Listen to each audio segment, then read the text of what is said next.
You need to know who your Father is. You need to have taken time to know what his voice sounds like, to know what it is to walk by the Holy Spirit's power, what it's like to have his guidance and correction and conviction and his encouragement in your life. You need to know the God of Abraham, Isaac, and Jacob.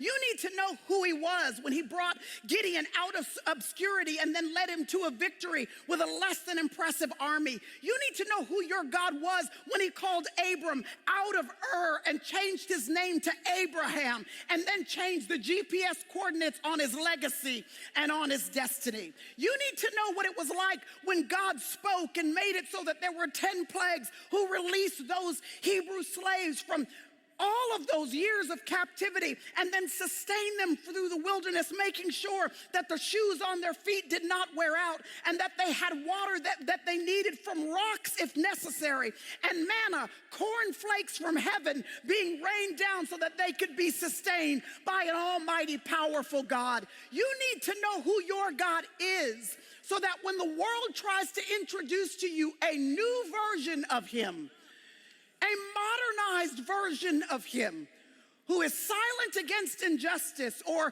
has lowered his standard of holiness, you'll be able to say, that's not who my God is, because I know who he was.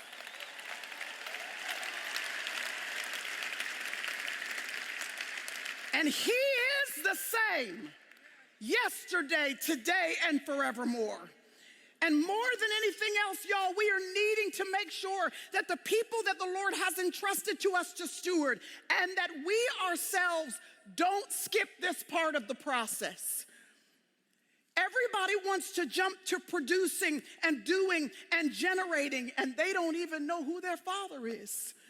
They haven't even taken time to discern the voice of God, to know what the personality of God is, to know what the character of God is, so that they can have a sounding board to hold them steady in a world that is always topsy-turvy. You've got to take time to just rest in the arms of the one who gave birth to you, to know what it's like not always to do and generate, but just to receive his love.